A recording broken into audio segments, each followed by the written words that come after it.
Olá, boa tarde, sejam bem-vindas. Bem-vindas, pessoal entrando aí para nossa live, a primeira live do ano. Estou muito contente. Hoje a gente vai falar um pouco sobre saúde mental na jornada para engravidar e eu tenho uma convidada maravilhosa que é a Laila, do perfil Estamos Entre Linhas.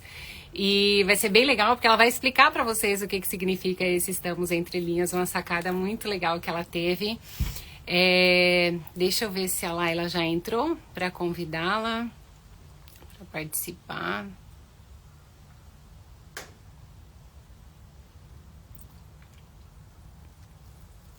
Peraí.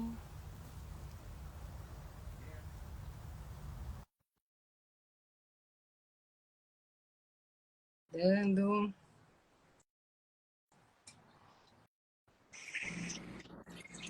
Olá, Laila, tudo bem? bem-vinda. Boa tarde, muito obrigada.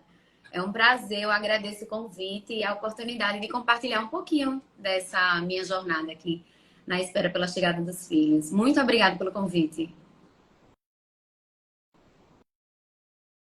Ter aceitado aí o convite. Desculpa, pausou porque eu estava tentando conectar o fone, mas Sim, por alguma razão não está conectado e tá tudo bem. Vamos seguir.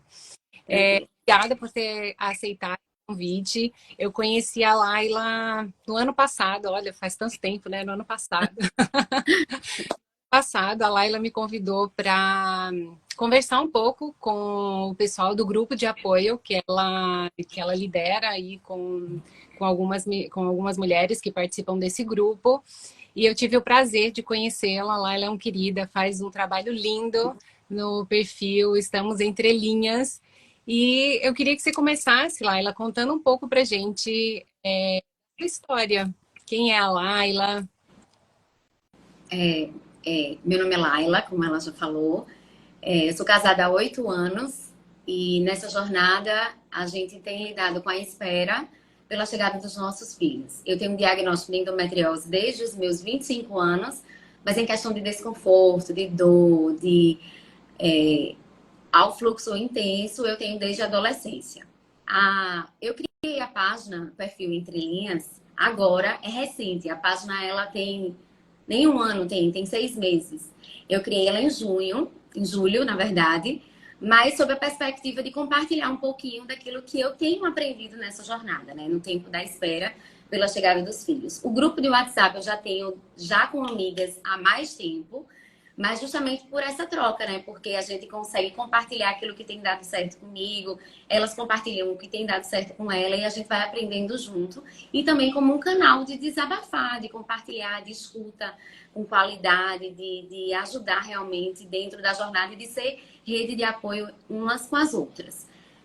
Nós já fizemos um tratamento de reprodução assistida, né, durante um curto tempo. Na verdade, eu não me preparei para esse tratamento.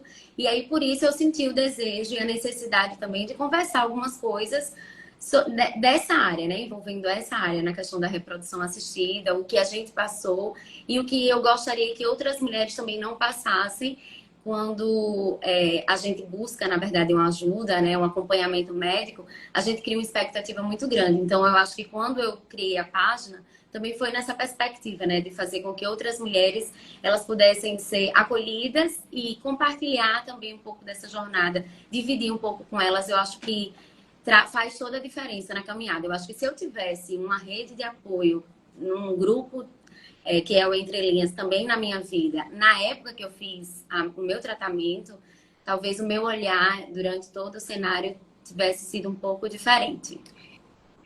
Eu acho que quando você estava falando aí, vieram assim, várias lembranças, né? Eu acho que quando a gente passa por essa jornada, a gente tem um desejo meio que de encurtar o caminho das outras pessoas.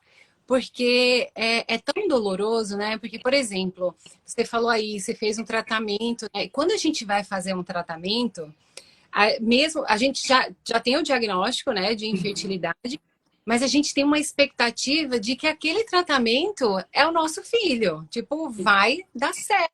Tipo, quando você entra nesse mundo, você tem aquela perspectiva de que vou fazer a fertilização in vitro e essa, tipo, é garantido.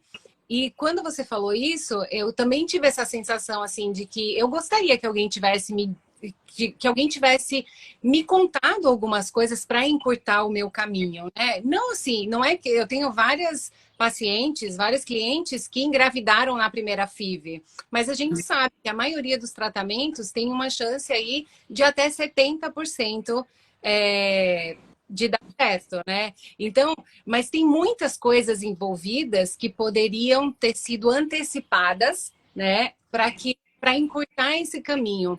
E além disso, o acolhimento, né? Porque é muito diferente você passar com um médico que trata aquilo como se fosse assim mais um número e você ter um apoio, um acolhimento de um médico ou um grupo de apoio que entende do que você está falando, né? Porque não tem nada mais frustrante do que estar nessa jornada e você falar para alguém assim, para uma amiga, nossa, tipo, ai meu Deus do céu, demorando tanto para engravidar, e essa amiga fala assim, com a melhor das intenções, né? Vamos partir desse pressuposto, porque nenhuma amiga, né, amiga de verdade, ou um familiar vai te falar uma coisa para te ferir. Mas mesmo na melhor das intenções, quando alguém fala para você assim, ai, amiga, relaxa, pelo amor de Deus, relaxa que vai acontecer, tipo, você vai conseguir engravidar e não sei o que lá, e você tá ali naquela angústia e a pessoa tá lá, tipo, ai, relaxa. E você fala, meu Deus, será que a culpa é minha? Será que eu não tô conseguindo engravidar realmente porque eu não tô relaxando?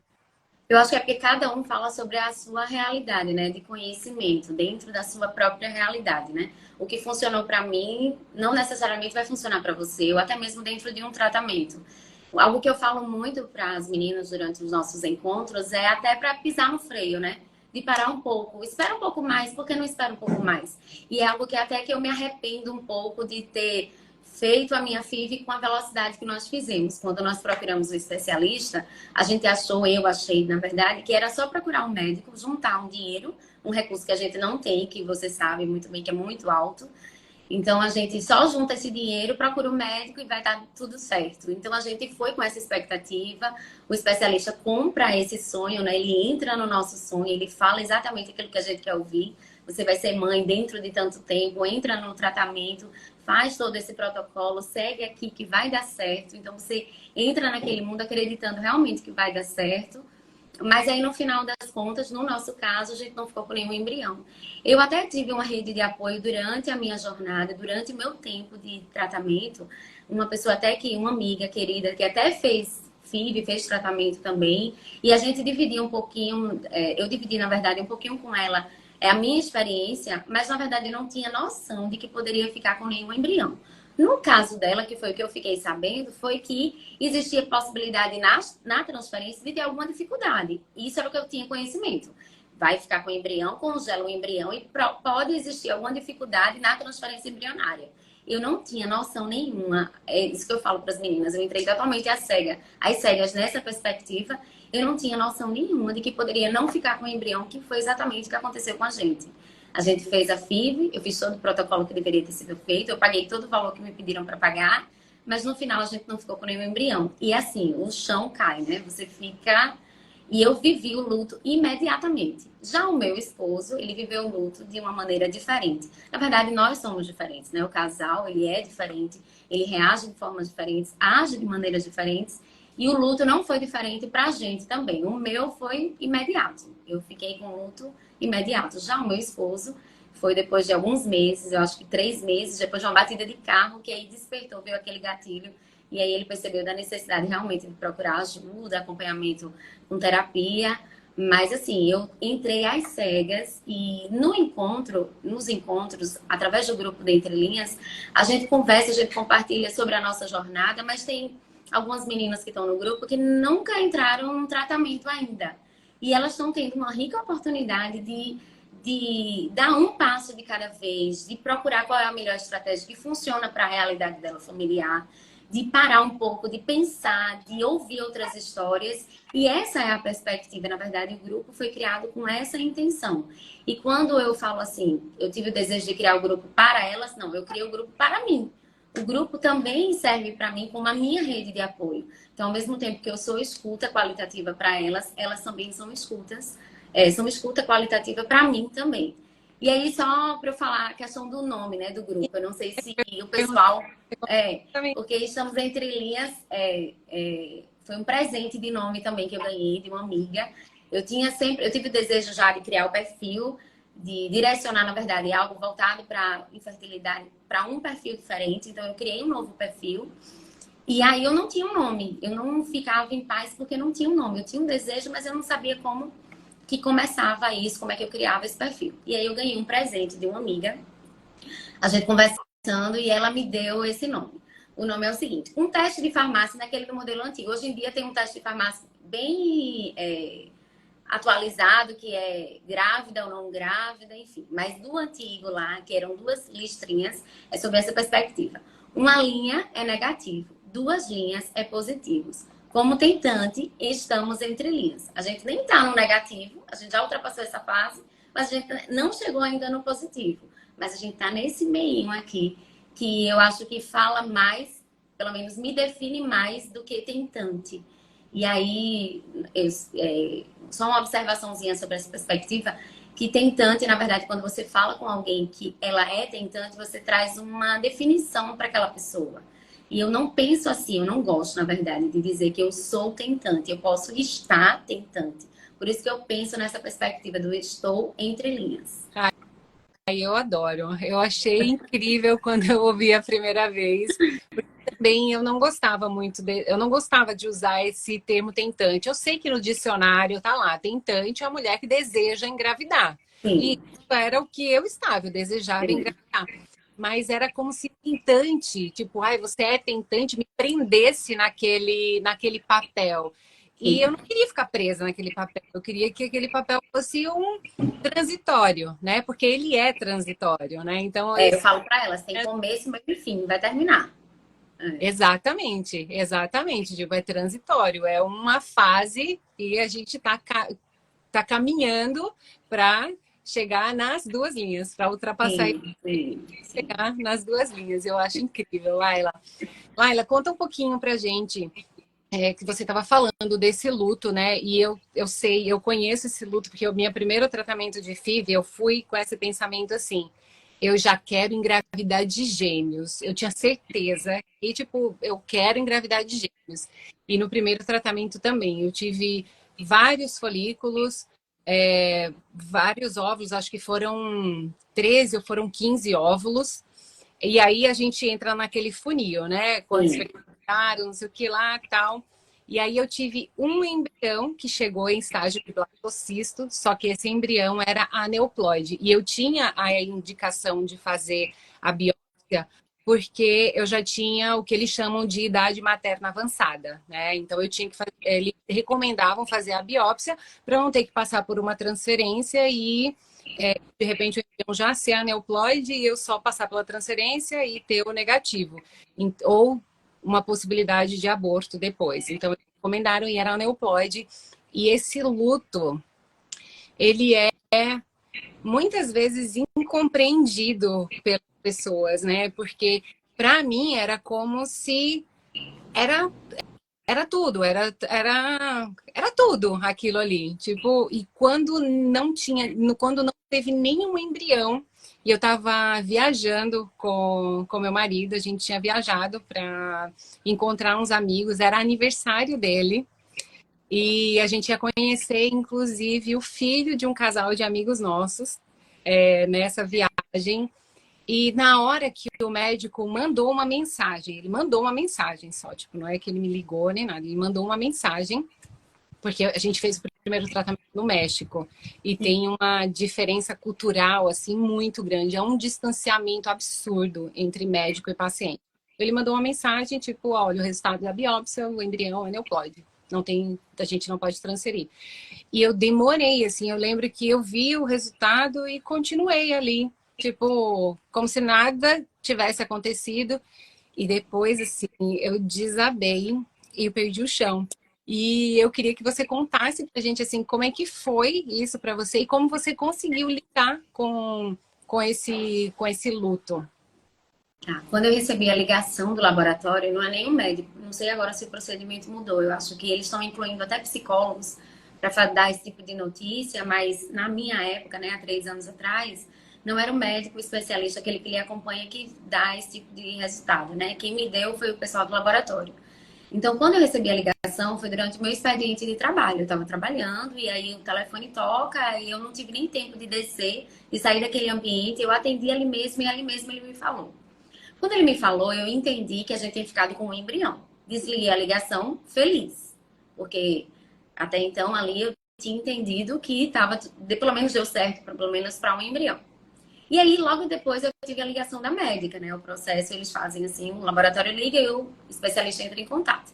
E quando eu atendi a ligação da médica, ela falou assim: Oi, querida, você recebeu a ligação do laboratório? Eu falei: Sim, doutora, eu recebi. E pelo que eu entendi, a gente ficou com um embrião. Ela: Olha, eu vou pedir para eles ligarem novamente, porque eu acho que você não entendeu bem.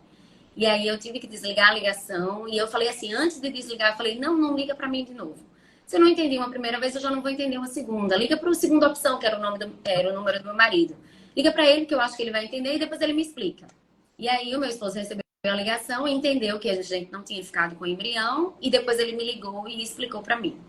E eu estava no trabalho, eu não tive como sair dali, eu não tive como ir para casa rapidamente, eu tive que ficar, terminar o expediente, mas fiquei assim, muito calada.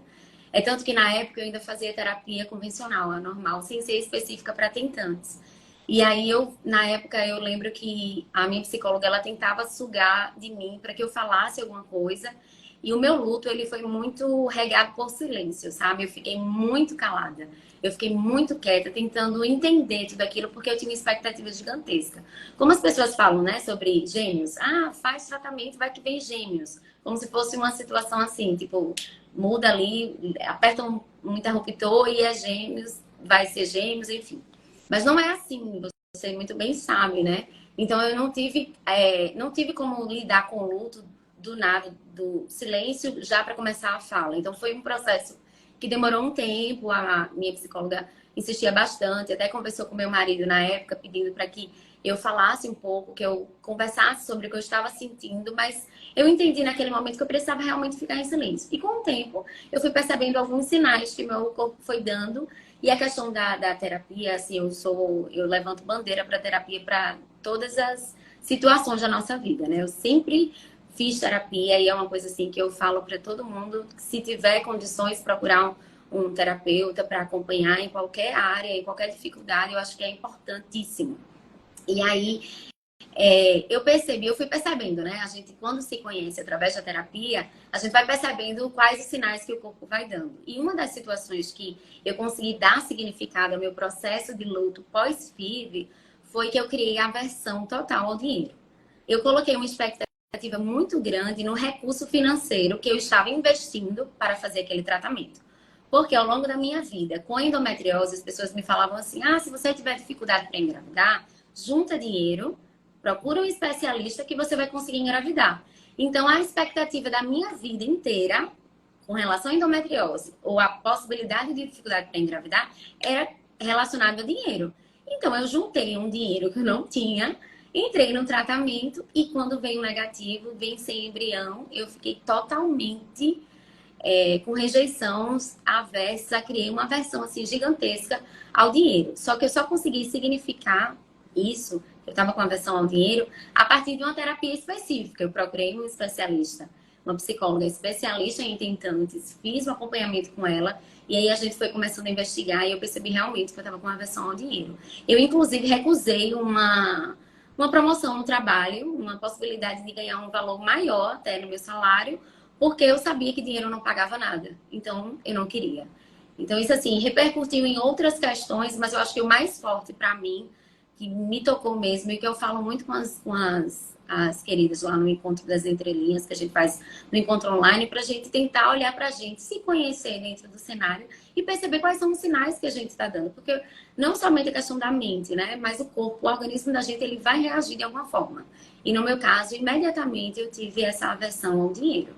Então, lidar com tudo isso, entrar num novo tratamento, eu não sei se você também, acho que sim, percebe, né, que quando você termina uma FIV, o médico vem com um novo protocolo para fazer uma nova tentativa.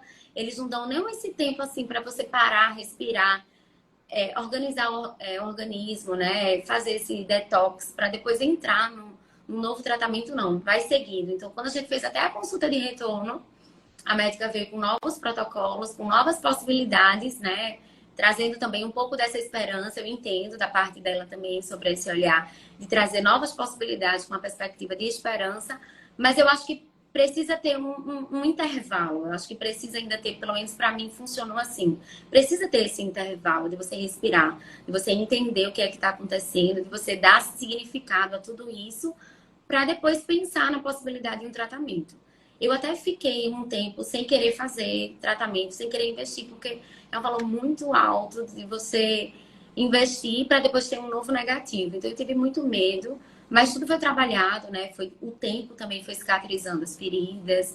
Eu fui trabalhando também essas questões com a minha psicóloga e aí hoje eu consigo pensar na possibilidade. Eu não sinto paz para fazer, porque eu não sinto que eu esteja preparada em organismo mesmo, assim. Eu acho que eu não estou preparada, totalmente preparada fisicamente para entrar. Mas tenho me preparado já nisso, mas assim, eu não tenho uma expectativa de dizer, até daqui a 2 meses ou daqui a 3 meses. É algo que eu estou dando tempo, porque na primeira experiência que nós fizemos foi algo muito rápido, então eu não sinto paz para repetir essa experiência na velocidade que foi. Então, essa foi um pouco da minha experiência do luto. Não dá para resumir, assim, numa live, mas foi o que me pegou mesmo. E já tem 3 anos, né, que a gente fez a FIV. Então, é algo que a gente já tem mais... Eu hoje tenho mais maturidade, até para tocar no assunto, que era algo que eu não queria nem falar. Sim, sim. E é importante, né? Isso que você falou, né? Esse se conhecer e saber, entender, né? O que aquela emoção, o que aquela situação está despertando de emoção, por que a gente está se comportando desse jeito, isso faz parte do autoconhecimento, né? E isso é muito importante quando você tem um acompanhamento e você aprende sobre isso, né? Você consegue identificar isso com mais facilidade. Claro que, assim, para você foi dessa forma, para outra pessoa é de uma outra forma, cada pessoa, não existe um tempo de luto, né? A gente fala muito, muito do ciclo do luto, mas nem todo mundo passa por aquele ciclo, né? Nem todo mundo vive o mesmo tempo de luto, nem todo mundo vive a experiência da mesma forma. Quando você estava falando, vai vindo, assim, várias lembranças, né? E uma coisa, para mim, que pegava muito era essa coisa do idade materna avançada, né, que foi um choque para mim, assim que eu fiz a primeira consulta de reprodução assistida, foi essa palavra idade materna avançada. Eu tinha 36 anos, eu falava, gente do céu, não é possível, idade materna avançada. E aí eu tinha um medo de não conseguir engravidar e ser mãe novamente, né, porque eu já tinha uma filha mais velha, já tenho uma filha mais velha que foi gravidez natural, né? Que eu estava tomando anticoncepcional, inclusive, então eu achava que eu era a rainha da fertilidade, que eu ia engravidar assim. E aí ele falou disso, então eu tinha muito medo de não conseguir engravidar novamente até os 40 anos, porque era uma data, não sei, eu coloquei isso na minha cabeça. Acho que porque as pessoas vão falando, né? Tipo, ai, 40, vai ficar velha, você não vai ser mãe, você vai ser avó, não sei o que lá. Aí você vai criando, né? Você vai internalizando essas crenças que as pessoas vão falando, vão repetindo e tudo mais, e você vai desenvolvendo essas crenças. Então, essa crença me guiou a fazer um tratamento atrás do outro. Eu passei praticamente 4 anos fazendo tratamento. Assim, eu não lembro, a minha vida, ela se norteava, tipo, ai, vamos viajar. Ah, não, peraí, deixa eu fazer os cálculos. Se nessa época eu vou estar tomando remédio, se eu vou precisar não sei o que lá, como é que eu vou levar o remédio? E isso, por muito tempo, foi muito doloroso, né? Como eu te falei, eu comecei a fazer o tratamento no México tinha uma diferença cultural muito grande, então para mim isso foi muito difícil, assim, a questão do tato, como que eles falavam comigo, como que era, até dentro do, como iam tirar sangue, até isso para mim mexer demais comigo. Então, nessa época, foi quando eu vi, né, depois do meu primeiro negativo, foi quando eu vi que eu tinha que cuidar da minha saúde mental, porque senão eu não ia dar conta, porque eu ia pirar com tudo aquilo, né? Então, e aí todas essas coisas assim que foram acontecendo, todas essas crenças que eu tinha, elas começaram a melhorar a partir do momento que eu comecei a olhar para a minha saúde mental. Porque não tem como. Se a gente entra no piloto automático dessa corrida contra o tempo, dessa corrida de tipo, não, eu tenho que ir, eu tenho que ir, eu tenho que ir, eu preciso conseguir, eu tenho que fazer isso, tenho que fazer aquilo, e a gente não olha pra gente, a gente vai no piloto automático e as coisas elas não vão se resolver porque eu tô fazendo mais rápido, né? Elas vão se resolver quando eu parar, olhar, e foi o que aconteceu quando eu fiz a última FIV, eu estava mudando a última FIV no México, né? Eu estava mudando do México para o Panamá. Eu falei para o meu marido, não, eu não quero mais, eu não vou fazer aqui. Não quero fazer aqui, eu quero procurar um médico no Brasil, eu quero passar numa consulta, eu quero conversar, eu quero entender melhor isso. E foi quando eu comecei a dar mais essas pausas e a olhar mais. Claro que, assim, dar essas pausas, para mim, não foram pausas longas, mas foram as que eram necessárias para mim naquele momento.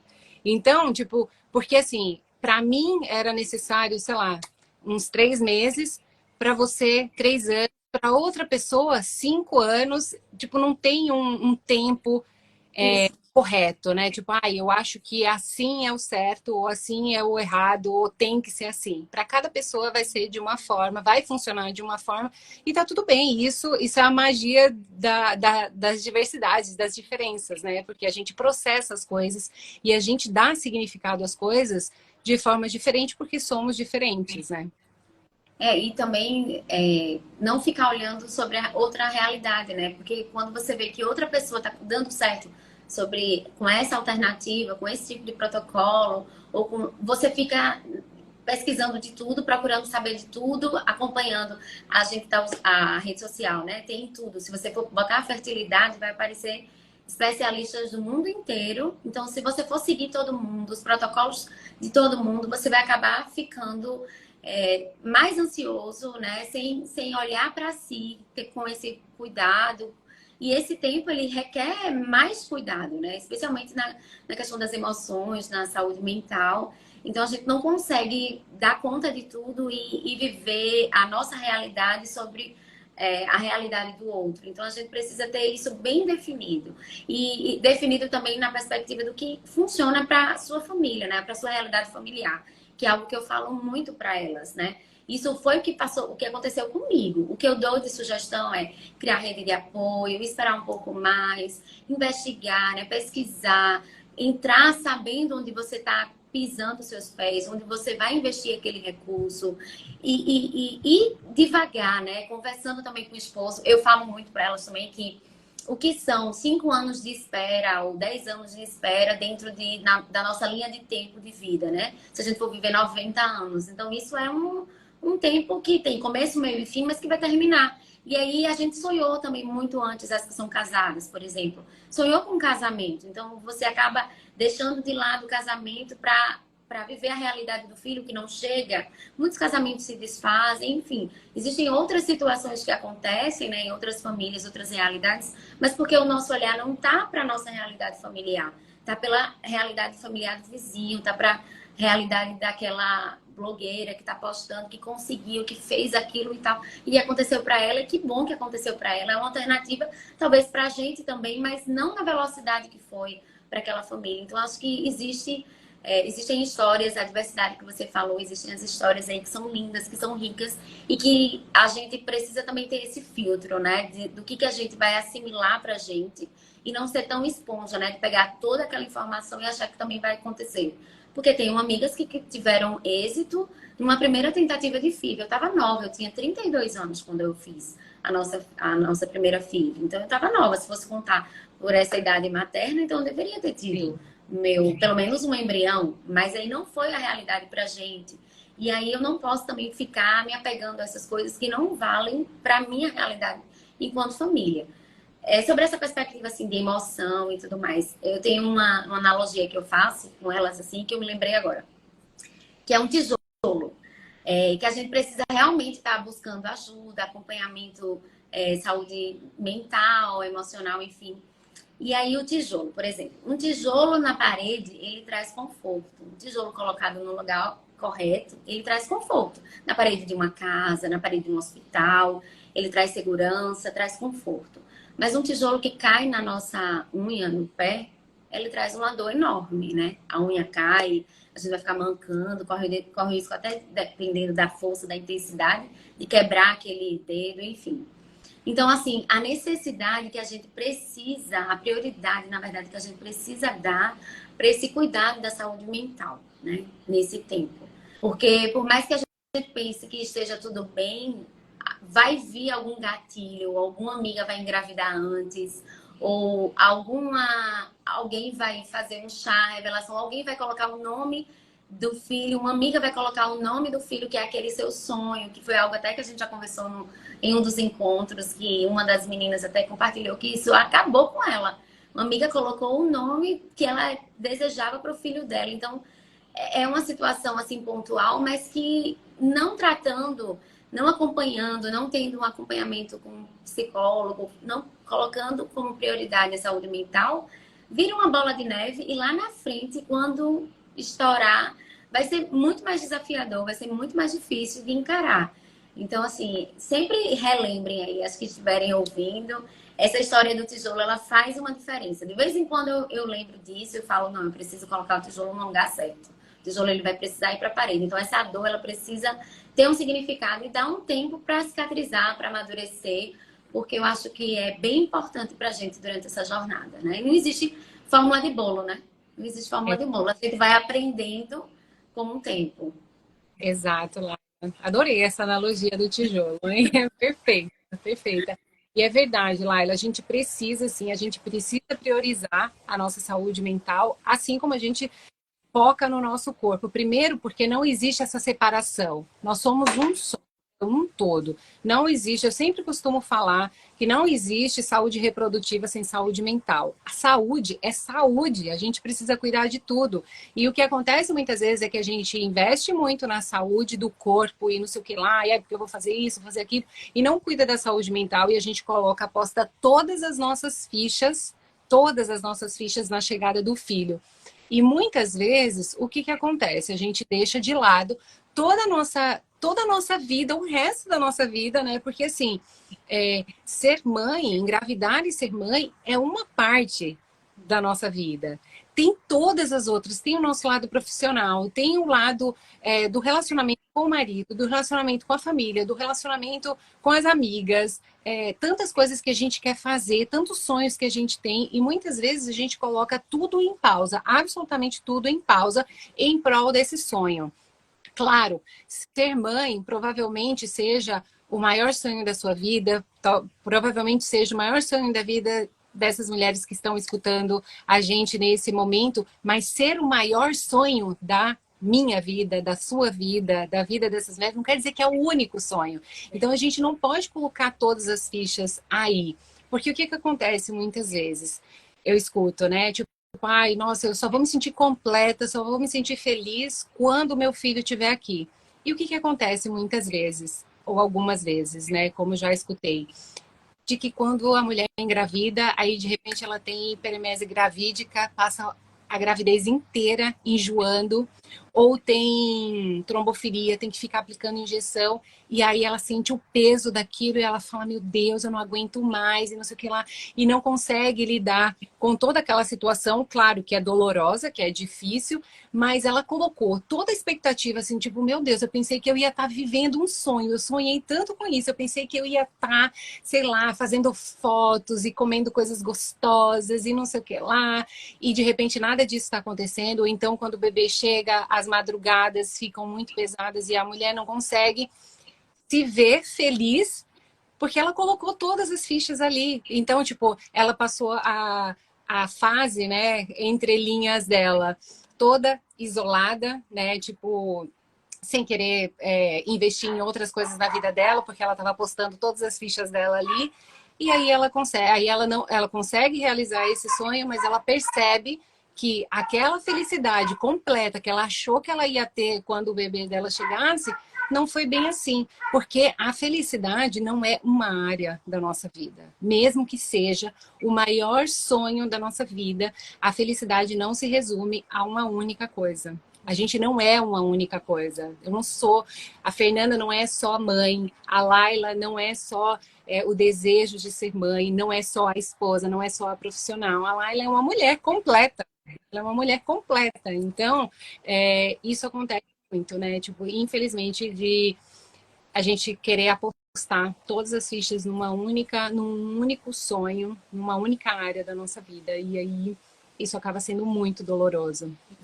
Eu até vi que você falou também sobre o quadro dos sonhos, né? Amo. Nesses dias, esses dias a gente estava conversando, eu até fiz um encontro presencial, o primeiro encontro presencial foi na semana passada, e aí eu não sabia como seria o impacto da gente se encontrando, se ia fluir o assunto, e levei essa dinâmica para que a gente tivesse esse momento de troca, de compartilhar um pouquinho sobre isso. Aí criei o meu quadro de sonhos e levei.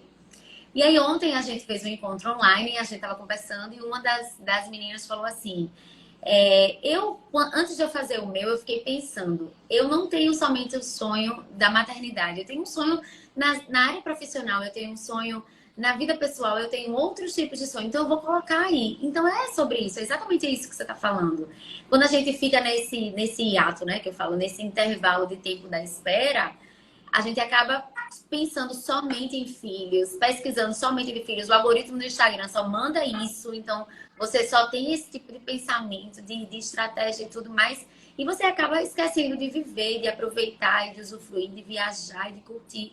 E de ter essa vida social também, de sonhar outras áreas, né? Porque mesmo que não seja para realizar agora, ok, que a gente está economizando, né, para um tratamento, não vai gastar, beleza, entendo. Mas não gasta sonhar. Então, você pode gastar tempo, investir tempo, na verdade, em sonhar outras áreas, né? Para também realizar. Porque, como você falou aí, o intervalo de tempo, ele tem começo, meio e fim, vai terminar. E depois, como é que a gente vai viver? E não somente a questão da gravidez, né? Às vezes, você supervaloriza tanto o filho que você cria o filho dentro de uma bolha e você não consegue viver, permitir que a criança faça as coisas, leve uma queda, porque foi tão desejado que acaba você não aproveita esse tempo, né? Então também tem essa perspectiva na gravidez, né?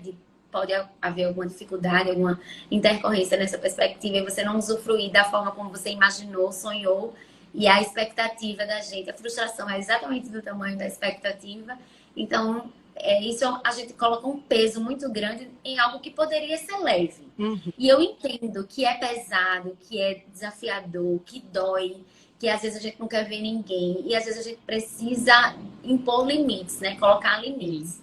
Então eu acho que isso é muito importante nessa questão da jornada para engravidar, em lidar com as emoções, a gente reconhecer os nossos limites e colocar limites. Por exemplo, eu tenho uma página do perfil, da Entre Linhas, mas ali não é um livro aberto da minha vida. Ali eu não faço dessa página um diário para contar o que eu fiz hoje, o que eu vou fazer amanhã, como é que vai ser, quais são as minhas estratégias para engravidar. Ali eu compartilho assuntos que eu vivi, ou que eu acho engraçado, ou que eu acho que outra pessoa pode estar sentindo, mas assim, tem um limite. Eu não vou também estar compartilhando de tudo.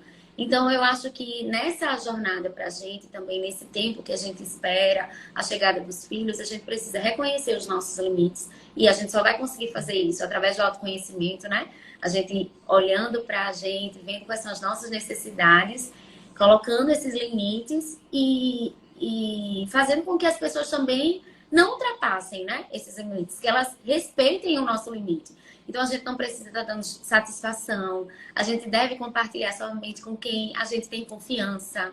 que é a nossa rede de apoio, é algo que eu falo muito com elas. Acho, sim, importante e válido. Então, por isso que eu criei um grupo do WhatsApp e que faço os encontros regulares, semanais. Essa troca, acho importante. Algumas têm muita dificuldade em compartilhar. E a gente até falou recentemente na possibilidade de você fazer um diário, de você escrever. Mesmo que você não consiga falar ainda, use a escrita como uma forma de desabafar. Então, eu acho que nessa jornada, tornando ela mais leve, é mais fácil de lidar. Até para o marido participar um pouco mais, né? Porque a participação deles, quando o diagnóstico não vem dele, mas assim, eu entendo, mesmo sendo da mulher, do casal, mas quando não vem dele, a participação deles ainda é mínima, né? É muito pouco, especialmente num tratamento de FIV, por exemplo. É mais da mulher. A mulher que é estimulada, que toma o hormônio, enfim, faz todo esse tratamento. Mas assim, até você dar oportunidade para que o marido tenha uma participação, eu acho que você precisa tornar leve. Ele só vai ser que tem interesse se ele tiver espaço. Então, se não tiver, se você não proporciona um espaço para que ele também tenha uma participação nessa jornada que também é dele, que faz parte dele nesse tempo, a gente precisa tornar leve para que ele também possa participar, possa contribuir. E eu acho que impor limites reconhecer os nossos limites, eu acho que é uma estratégia fundamental, eu acho, nesse tempo pelo menos funciona para mim, nesse tempo da espera, né? Para lidar melhor com as emoções e tornar um pouco mais leve. Sim, e é uma coisa necessária e algo que a maioria das pessoas, em geral, não só quando elas estão nessa jornada para engravidar, mas em geral, as pessoas têm muita dificuldade em colocar limite e falar, não, eu não gostaria de falar sobre isso, ou não, eu não quero ir, não, eu não quero participar. A gente tem uma dificuldade do não, obrigada, né? Tipo, até quando eu costumo falar, quando algumas clientes, elas estão controlando a alimentação porque está em algum tratamento, não sei o que lá. Ai, meu Deus, mas aí eu chego lá na casa da minha sogra prepara não sei o que. Falei, pra ti, não, obrigada. Nossa, parece delicioso, mas não, obrigada. Porque a gente acha que ser educado e agradar as pessoas e ser uma pessoa legal a gente tem essa coisa, né, de se preocupar mais com o bem-estar do outro do que com o nosso, mas a gente precisa se preocupar com o nosso, e isso não é egoísmo, né? Tipo, falar não, obrigado, isso não é falta de educação, e é uma forma de a gente impor esses limites, né? E impor limites é algo que praticamente em todas as sessões eu trabalho, sempre é questão, né? Porque seja porque as pessoas estão muito curiosas para saber quando que vem o bebê, ou seja porque elas estão muito curiosas para saber e aí quando vai ser o próximo tratamento, e aí quando vai ser a sua próxima transferência, ou quando elas não sabem de nada, elas são inconvenientes ao ponto de ficar falando, ai, vocês não estão namorando direito, ai, precisa relaxar e viajar para engravidar. Então, tipo, às vezes falam assim, na verdade, eu não gostaria de falar sobre esse assunto, né? Tipo, quando a pessoa realmente não quer, tá tudo bem, você pode falar assim, olha, desculpa, mas eu não gostaria de falar sobre esse assunto. Esse assunto não é um assunto que eu me sinto confortável de compartilhar com você, né? Às vezes, se afastar de algumas pessoas também é necessário, vai fazer mais bem do que mal. Então, isso também é muito importante.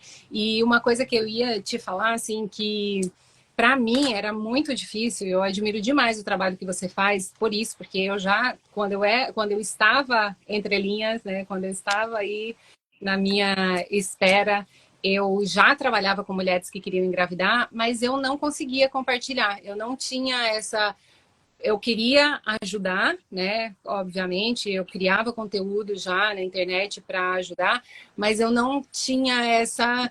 Não sei, eu não conseguia. E não era só na internet, né? Eu não tinha essa. Eu não me sentia. Não é confortável a palavra. Eu acho que eu tinha. Acho que eu tinha medo, né? Eu acho que eu tinha medo de abrir isso. Acho que a palavra é essa. Talvez eu precise refletir um pouco sobre isso, porque eu não sei quais tipos de medo, mas talvez eu tinha medo mesmo de compartilhar, porque eu não falava isso nem para minha família. Em 2018, quando a gente decidiu que ia engravidar, eu falei para todo mundo. Eu falei para todo mundo, porque eu tinha certeza que eu ia engravidar naquele ano. Eu falei para todo mundo. falei, eita, esse ano a gente vai liberar, vai engravidar, não sei o que lá. E aí, quando passaram poucos meses, né? Tipo, com 3 meses eu já fui investigar. E eu não engravidei, tipo, eu me silenciei totalmente. Tipo, eu não falava com absolutamente ninguém. Assim, nem as minhas amigas próximas, elas sabiam que eu queria engravidar, mas ninguém sabia dos meus tratamentos, de nada, porque eu não me sentia confortável, porque eu acho que algum medo, assim, me bloqueava. Então, eu acho que é muito. Eu admiro demais o trabalho que você tem feito, mesmo que não seja um diário. Eu acho que, obviamente, é, você compartilha coisas que te ajudam e que ajudam outras pessoas, né? E a sua ideia, é o que você falou, não é de fazer um diário e contar para todo mundo o que eu estou fazendo, mas ainda assim me parece admirável como a maturidade que você lida. E eu acho que isso tem muito a ver com todo esse acompanhamento, esse investimento em saúde mental que você tem feito ao longo dos anos, né? Porque para a gente falar de algo desafiador na nossa vida, a gente precisa estar com a saúde mental muito em dia, né? E procurar a gente com quem a gente confia, né? Achando que todo mundo teria maturidade para ouvir, para acolher. Nem todo mundo tem. Às vezes é uma curiosidade, às vezes é uma sugestão. Faça assim porque fulano fez e deu certo. E a gente já falou que não existia uma fórmula de bolo. Se existisse, todas as FIV seriam bem-sucedidas, né? Todas as pessoas teriam resultado positivo. E sobre isso aí de se afastar que você falou, eu falo muito para elas assim, eu tenho muita facilidade de agregar, né, de fazer amizade, né? Eu e meu esposo, a gente tem esse dom da hospitalidade, de receber. E aí eu não tenho dificuldade nenhuma nesse tempo de mudar o ciclo de amizade, que eu acho que algumas pessoas têm resistência. Eu tenho amigas, não todas, já são mães, mas eu tenho novas amigas que ainda não são mães. Então, para mim é tranquilo mudar o meu ciclo de amizade para me sentir melhor. Então, a gente vai criando estratégia para melhor, para tornar um pouco mais leve esse tempo que é muito pesado. É pesado por conta da expectativa individual, pessoal, dos sonhos. Quando me perguntava quando eu era mais nova, lá, o que é que você vai ser quando crescer? Uma coisa que eu tinha certeza que eu seria era mãe. E que eu falava que eu ia ser mãe. Mas assim, depois de um tempo, quando vem aqueles negativos todos, quando você faz uma FIV, quando vê o tempo passando e não acontece, eu achei até que que eu não fosse ser mãe. Então existe muita dor durante o processo, existe muito sofrimento. E aí, quando a gente dá brecha para que as pessoas falem o que elas querem, quando a gente dá oportunidade, dá ouvido, a gente vai se chatear cada vez mais porque as pessoas elas não têm, a maioria delas, não todas, mas não tem sabedoria, não sabe se colocar no lugar do outro.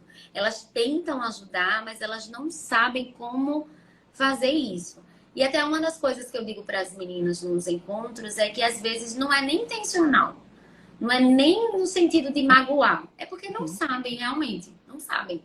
A medicina de reprodução assistida, né, que a gente lida com isso. Lá atrás, foi o pessoal do laboratório. Hoje em dia, eles já estão incluindo psicólogos para trazer esse tipo de notícia. Ou seja, todo mundo está evoluindo, está aprendendo melhor como lidar com esse tempo. Então, não existe As pessoas não sabem como lidar com a gente, mas elas só vão saber se eu falar que eu não gostei, que eu não gosto, eu não gostaria de falar sobre isso, ou depois a gente conversa, eu até posso marcar com você, mas agora eu não tô muito afim, vai que é uma pessoa de confiança, mas você não tá afim, mas tem que falar. Então elas só vão aprender a lidar com a gente se a gente falar que não quer falar. E se esconder ou sair de cena não resolve. Eu acho que a gente só abafa por um momento, mas quando você voltar, quando você aparecer novamente, as mesmas pessoas inconvenientes, elas vão surgir e vão fazer as mesmas perguntas inconvenientes. Então, é um processo ainda de muito aprendizado. A gente está aprendendo como lidar com a gente. Já existe uma cobrança pessoal, individual muito alta. Então, é mais uma dica também. Aqueles que estão aqui, que não estão entre linhas, né? Dê tempo, a gente também está aprendendo, é algo muito pesado para a gente também. Então, a gente vai ter um momento que a gente vai sentir paz também em compartilhar. Mas não é assim, não é rápido e não é através de uma pergunta que você faça. Talvez um abraço, talvez um estou com você, se precisar, estou por aqui. Talvez funcione mais do que uma pergunta, né? De curiosidade. Exato.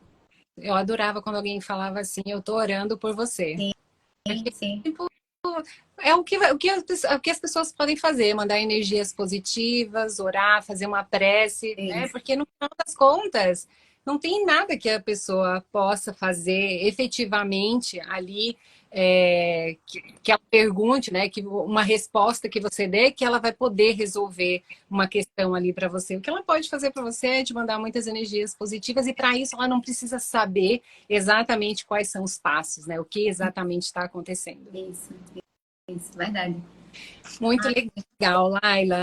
Nossa, eu tô, assim, só antes de encerrar aqui, uma coisa que você falou, né, sobre que essa jornada, ela é sofrida.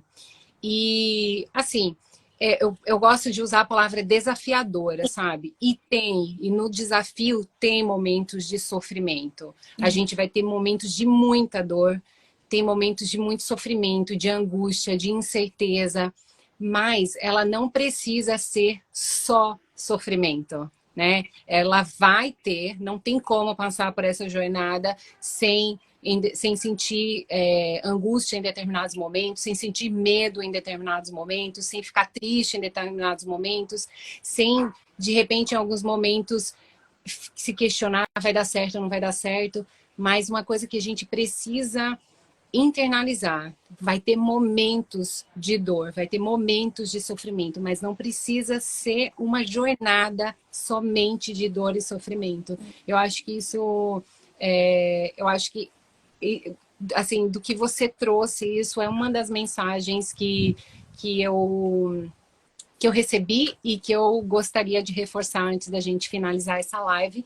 E eu gostaria que você deixasse uma mensagem assim, para quem está nessa jornada, quem está passando por isso, sobre essa importância, né, de se cuidar não só fisicamente, mas da saúde mental. Como que o que o que o que você acha de importante aí nessa jornada? Uma mensagem para essas mulheres que estão entre linhas.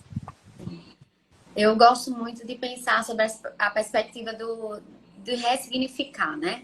Existem algumas experiências que trazem dor, realmente, como você falou, que trazem sofrimento, e essa jornada de espera, ela, por vezes, acaba sendo tão pesada, assim, de dor, de sofrimento, mas também ela traz muitos aprendizados. Eu tenho no grupo das entrelinhas as minhas amigas. A gente nunca tinha se visto até semana passada, que foi o primeiro encontro, e parece que a gente se conhece há mais de 5 anos, enfim, é uma relação de sinceridade, porque eu sei o que elas estão passando e elas sabem o que eu estou passando, então é uma conversa entre iguais.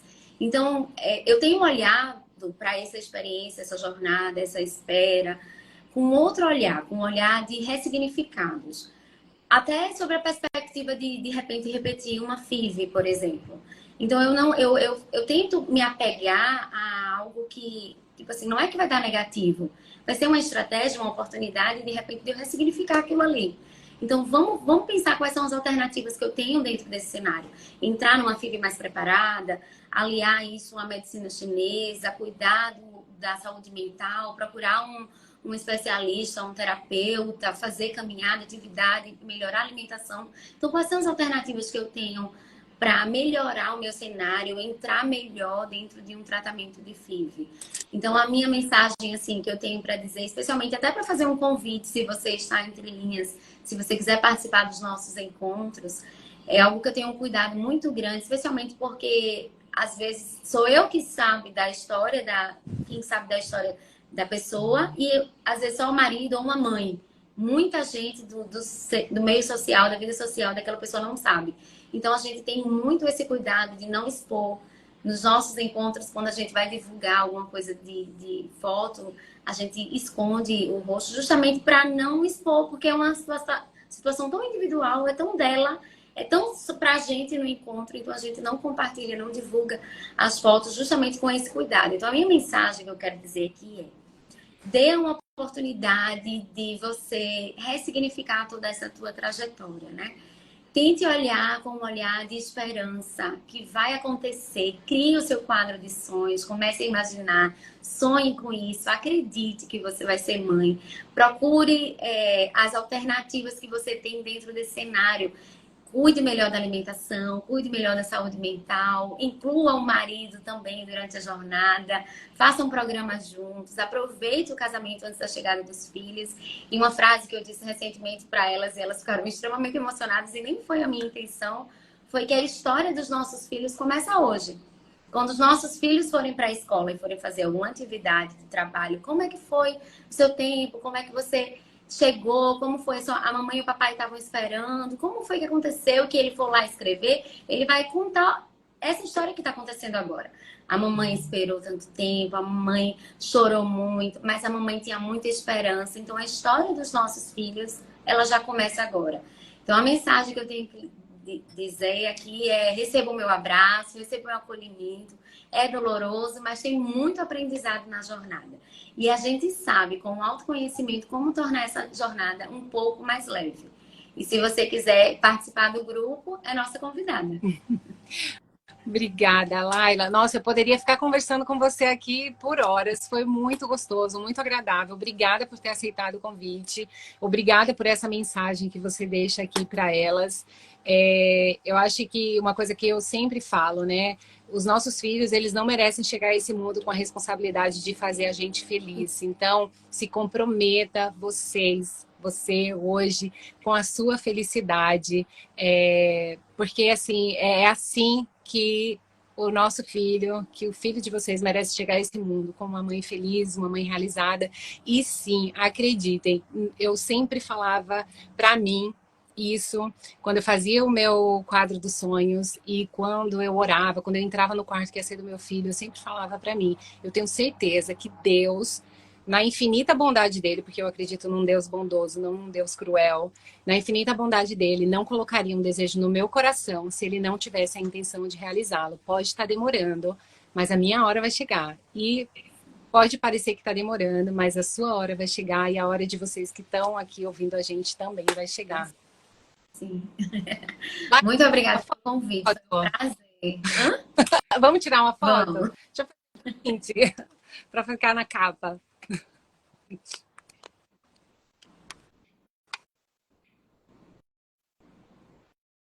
Aqui porque eu amei essa live, quero deixar ela aqui no feed para quem não tá, para quem não conseguiu acompanhar. E olha, a Suzy deixou uma mensagem aqui, Laila estará em minhas orações, seu filho vai chegar.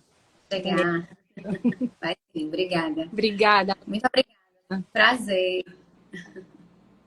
Um beijo enorme. Obrigada por todas aqui por terem participado com a gente. Tchau, tchau. Tchau.